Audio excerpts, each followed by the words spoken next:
3월 17일 새벽기도 말씀입니다. 오늘 우리에게 주시는 하나님의 말씀은 시편 41편입니다. 시편 41편 말씀 제가 읽도록 하겠습니다. 가난한 자를 보살피는 자에게 복이 있으며 재앙의 날에 여호와께서 그를 건지시리로다. 여호와께서 그를 지키사 살게 하시리니 그가 이 세상에서 복을 받을 것이라. 주여 그를 그 원수들의 뜻에 맡기지 마소서. 여호와께서 그를 병상에서 붙드시고 그가 누워있을 때마다 그의 병을 고쳐주시나이다. 내가 말하기를 여호와여 내게 은혜를 베푸소서. 내가 주께 범죄하였사오니 나를 고치소서 하였나이다. 나의 원수가 내게 대하여 악담하기를 그가 어느 때에나 죽고 그의 이름이 언제나 없어질까 하며 나를 보러 와서는 거짓을 말하고 그의 중심에 악을 쌓았다가 나가서는 이를 널리 선포하오며 나를 미워하는 자가 다 하나같이 내게 대하여 수군거리고 나를 해하려고 꾀하며 이르기를 악한 병이 그에게 들었으니 이제 그가 눕고 다시 일어나지 못하리라 하오며 내가 신뢰하여 내 떡을 나눠 먹던 나의 가까운 친구도 나를 대적하여 그의 발꿈치를 들었나이다. 그러하오나 주 여호와여 내게 은혜를 베푸시고 나를 일으키사 내가 그들에게 보응하게 하소서. 이로써 내 원수가 나를 이기지 못하오니 주께서 나를 기뻐하시는 줄을 내가 알았나이다. 주께서 나를 온전한 중에 붙드시고 영원히 주 앞에 세우시나이다. 이스라엘의 하나님 여호와를 영원부터 영원까지 송축할지로다. 아멘, 아멘. 사람은 미래를 알 수 없습니다. 미래를 알 수 없기 때문에 불안합니다. 그리고 불안하기 때문에 미래를 대비합니다. 대비를 함으로써 알 수 없는 미래에 대한 불안감을 조금이나마 덜어내고자 합니다. 그 대비로 많이 하는 것이 무엇이냐면 바로 보험입니다. 보험을 들어놓으면 혹시라도 큰 병이 닥쳤을 때 도움을 얻을 수 있습니다. 그리고 내가 보험을 들어놓았다는 사실 자체가 나에게 안심을 가져다 줍니다. 하지만 아무리 많은 보험을 들었다고 해도 우리는 미래에 닥쳐올 병과 고통을 다 예방할 수는 없습니다. 수많은 보험 증권이 안전한 미래를 100% 보장해 주지는 못합니다. 그러나 100% 보장해주는 보험이 하나 있습니다. 제가 오늘 보험 설계사가 되어서 보험 하나를 좀 말씀드리고자 합니다. 어떤 어려움과 고통이 닥쳐온다 하더라도 나를 지켜주고 도와주는 보험이 하나 있습니다. 바로 가난한 자를 돕는 것입니다. 가난한 자를 돕는 것은 그 어떤 보험보다 확실한 최고의 보험입니다. 시편 41편을 보면 다윗은 지금 병상에 누워 있습니다. 어떤 병인지 알 수는 없지만 8절을 보면 다른 사람들이 다윗에게 대해서 이렇게 말합니다. 악한 병이 그에게 들었으니 이 말로 미루어 보아 다윗은 지금 병상에 누워서 앓고 있는 중입니다. 가벼운 병이 아니라 꽤 심각한 병에 걸려서 오랫동안 누워 있었던 것 같습니다. 그런데 이 다윗이 1절에서 선포를 합니다. 가난한 자를 보살피는 자에게 복이 있으며 재앙의 날에 여호와께서 그를 건지시리로다. 가난한 자라는 말은 꼭 경제적으로 궁핍한 것만 뜻하지는 않습니다. 약한 자, 낮은 자라는 뜻도 포함되어 있습니다. 그러니까 경제적인 어려움을 겪고 있을 뿐만 아니라 사회적으로나 관계적으로나 어려움을 겪고 있는 것도 포함을 합니다. 총체적으로 가난한 것입니다. 다윗은 이런 가난한 사람들을 평소에 많이 돌아보고 도와주었던 것 같습니다. 그러니까 자기가 어려움을 당하고 있는 이때에 자기가 한 일을, 가난한 자를 돌보아 주었던 일을 하나님께 아뢰면서 자신을 기억해달라고 지금 말하고 있는 것입니다. 다윗은 극한 상황에 놓여 있습니다. 5절에서 원수가 말합니다. 그가 어느 때에나 죽고 그의 이름이 언제나 없어질까? 다윗을 죽도록 싫어하는 사람이 있습니다. 근데 그 사람이 다윗이 병드니까 저 새끼 언제 뒤지는지 한번 보자 이러면서 이렇게 팔짱을 끼고 보고 있는 것입니다. 거기에서 그치지 않고 병문안을 옵니다. 그리고 위로하는 척을 합니다. 그러나 밖에 나가서는 다윗을 욕하고 저주하면서 하는 말이 8절입니다. 악한 병이 그에게 들었으니 이제 그가 눕고 다시 일어나지 못하리라. 그뿐만이 아닙니다. 9절을 보면 다윗의 가장 가까운 친구도 다윗을 대적합니다. 떡을 나눠 먹는다는 것은 굉장히 가까운 사이라는 말입니다. 친밀하게 교제했던 사람입니다. 그런데 그가 발꿈치를 들어서 다윗을 찍으려고 합니다. 다윗은 병중에 있을 뿐만 아니라 마음의 병도 극심합니다. 사방에 나를 욕하고 저주하고 비웃는 사람들로 인하여서 몸뿐만 아니라 마음까지도 완전히 병들어 있습니다. 그러나 다윗은 이 상황 속에서 하나님을 부릅니다. 10절입니다. 주 여호와여 내게 은혜를 베푸시고 나를 일으키사 내가 그들에게 보응하게 하소서. 다윗은 언제 고꾸라져도 이상하지 않는 이 극한 상황 속에서도 하나님을 향한 끈을 놓지 않습니다. 그리고 다윗이 하나님을 향한 끈을 놓지 않는 이유는 하나님께서 자기를 도와주시리라고 확신하는 근거는 다윗이 가난한 자들을 보살폈기 때문입니다. 여호와께서 가난한 자를 돕는 자를 재앙의 날에 건지실 것을 굳게 믿고 있었기 때문입니다. 가난한 자를 돌보는 것은 자기를 위한 보험입니다. 우리가 보험을 많이 듭니다. 이럴 때 쓰는 보험, 저럴 때 쓰는 보험, 미래를 알 수 없기에 그런 보험들로 대비를 하는 것도 우리에게 참 필요한 일입니다. 하지만 그 어떤 보험보다 확실한 보험은 가난한 자를 돌보는 것입니다. 경제적으로 힘들고 마음의 고통을 받고 있고 외로움에 시달리는 사람을 찾아가 돌보는 것은 하나님의 주 관심사입니다. 하나님께서 주목하여 보시는 일입니다. 하나님이 가장 기뻐하시는 일 중에 하나이고 하나님 마음에 쏙 드는 일입니다. 그런 사람이 그렇게 하나님 마음에 드는 일들을 해온 사람이 고통과 어려움 속에 있을 때 하나님께서 가만히 놔두시겠습니까? 그를 도와주시고 살 길을 열어주실 것이 확실합니다. 물론 이것을 공식화시킬 수는 없습니다. 가난한 사람들과 외로운 사람들을 도와주면 하나님이 힘든 일도 안 겪게 해주신다더라. 그렇게 딱 공식처럼 말할 수는 없습니다. 왜냐하면 하나님의 뜻은 우리가 다 알 수 없기 때문입니다. 때로는 하나님이 기뻐하시는 일을 한다고 해도 더 어렵고 힘든 일을 겪을 수도 있습니다.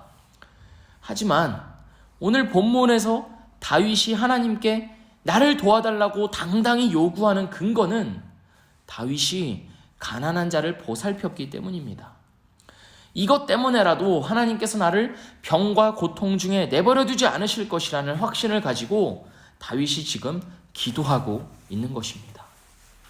그러니 우리도 이것을 붙잡고 어려움 중에 하나님께서 나를 도와주시는 그 근거는 내가 가난한 자들을 도와주었다는 것이라는 것을 생각하면서 평소에도 내 주변에 있는 가난한 자들, 어려움을 겪는 자들, 외로운 자들을 찾아가 함께하고 도와주고 긍휼히 여기는 그 일들이 필요한 것입니다. 우리는 어떤 개인적인 신앙만을 중요시하는 경향이 있습니다.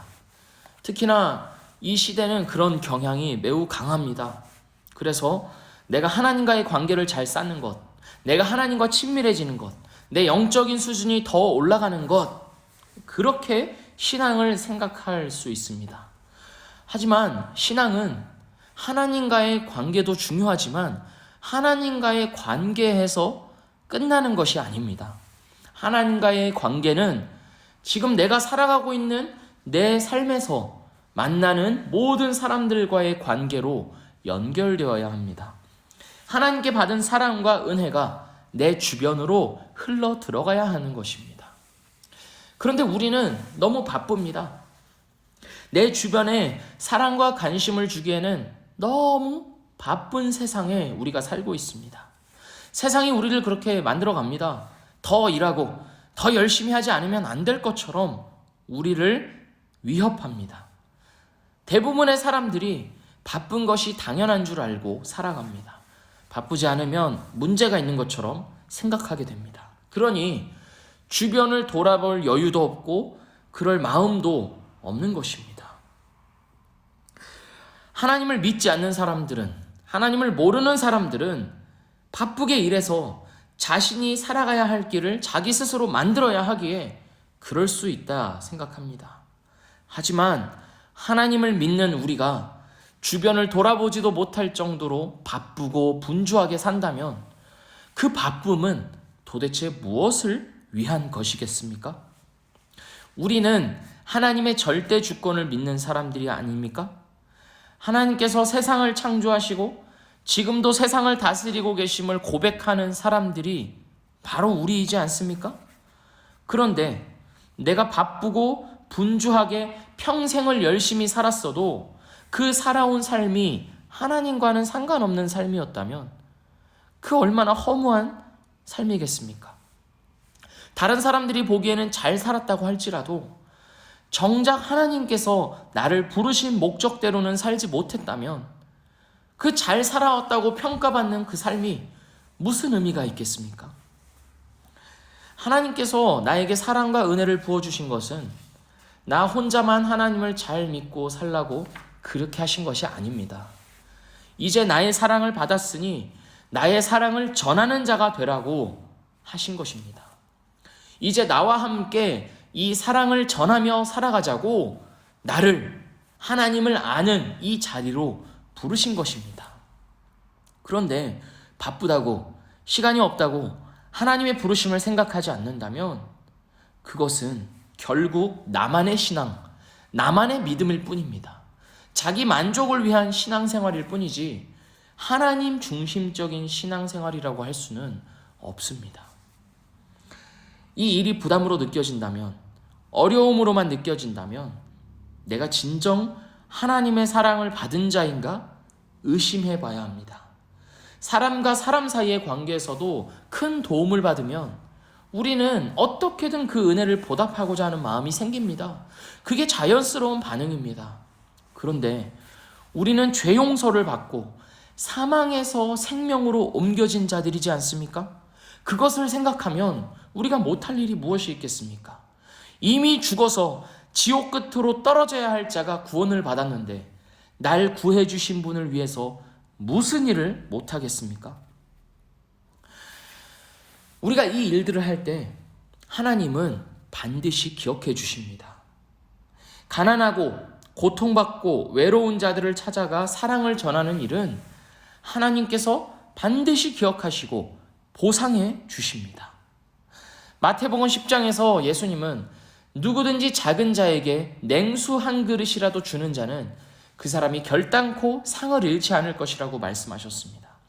하나님께서 그를 반드시 기억하시고 또 때에 따라 그에게 은혜를 주실 것이라고 약속하셨습니다. 하나님은 허투루 말씀하시는 분이 아닙니다. 그러니 우리는 이 약속을 붙잡고 나에게 주신 내 주변의 사람들을 돌아보고 사랑해야 합니다. 우리에게 아무 보상이 없다고 해도 우리는 할 말이 없습니다. 내가 그런 선행을 한다고 해도 아무 보상이 없을지라도 우리는 할 말이 없는 자들입니다. 왜냐하면 우리는 이미 무한한 하나님의 은혜를 받았기 때문입니다. 그런데 하나님께서 기억하시고 갚아주신다니 이것이 얼마나 더 큰 은혜입니까? 오늘 말씀에서도 알 수 있듯이 하나님은 가난한 자를 보살피는 자에게 복을 주셔서 재앙의 날에 그를 건져주십니다. 하나님께서 그 사람의 의로운 행위를 기억하시고 그를 도와주시는 것입니다.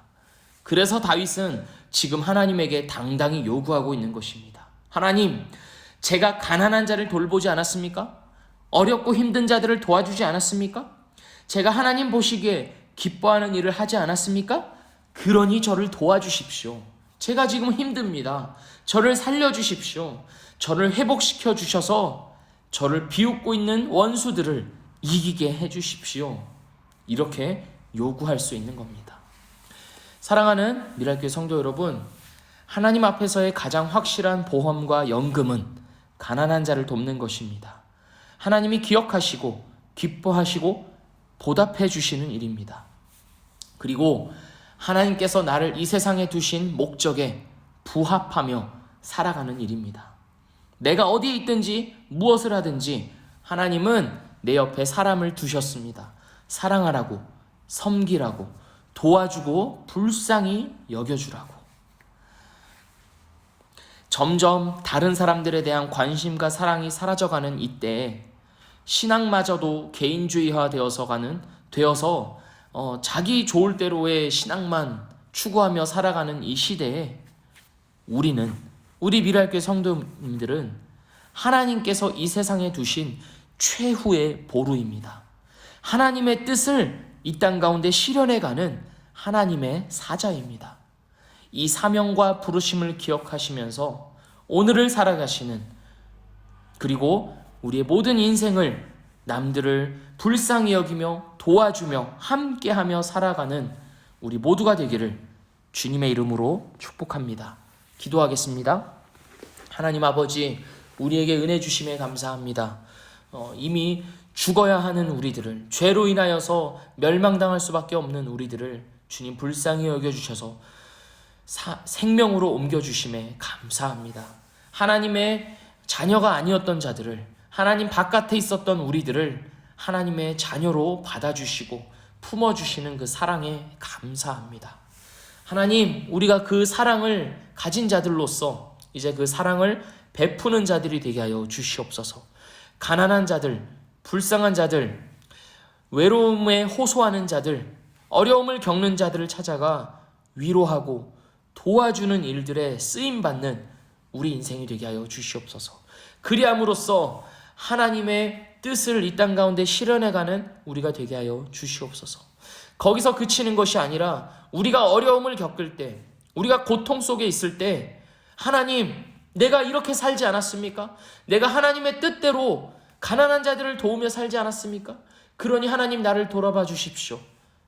나를 도와주십시오. 당당히 요구하며 살아가는 우리의 인생이 되도록 주님, 우리를 이끌어 주시고 도와주시고 함께하여 주시옵소서. 그렇게 인도해 가시는 주님을 찬양하오며 예수님의 이름으로 기도합니다. 아멘.